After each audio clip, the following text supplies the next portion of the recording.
चदरिया पतू कहवा तू चललू।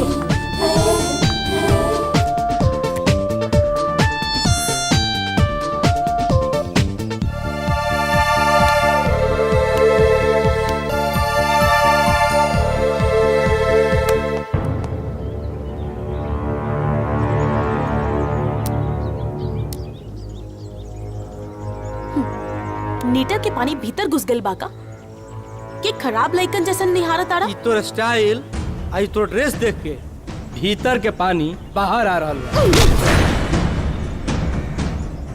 ई तोर तेवर देख के मन करता तोर देवर ना तोर भतार बनी। हमार होखे वाला दुल्हा कुत्तन के फौज लेके घूमने वाला कुत्ता ना गाड़ी में घूमे वाला शेर होई हन। वो तोरा जैसन टपोरी ना हीरो दिखी हीरो, और तोहनी जैसन फटीचर कपड़ा ना प्रोफेशनल कपड़ा पहने हुए हैं। ए बुच्ची तीरी देवी बने के सपना छोड़ दो। चला बंद कमरा में हमारा साथे पार्टी कही जाए। हाँ?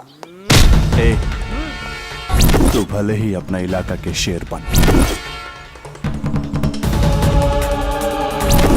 पर हमरा खौफ के अंदाजा नहीं के तोरा वो लोग भी मरते हैं चट्टी में मेरे नाम से, जिन्हें भारी महफिल में तू सलाम करता है।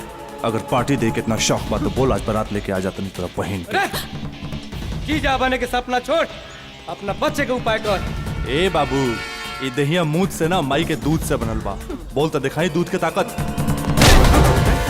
ना तो हाल करम के मेहरारू के लेके जाए के लायक ना। अरे कहाँ जात रहा सन? अरे गड़िया लेके जा सन। भाग गईला सन।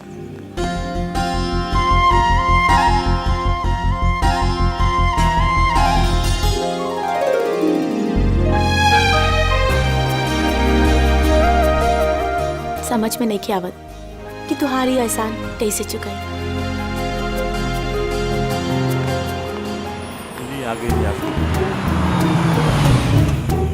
उफ़ो, सहेली के महत्व तब्बे तक रहेला जब सहेली पास में रहेली।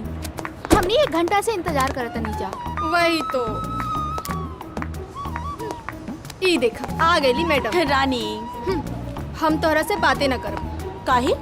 काहे से कि तो सहेली होके भी सर के दर्द बढ़ावा तारू इंतजार करवा के। अरे सर के दर्द तो मर्द बढ़ावेला, आ हम ब्याह करब आँख मून के ना दुल्हा चुन के। और हम करिया लड़का से ना गोर लड़का से ब्याह करब।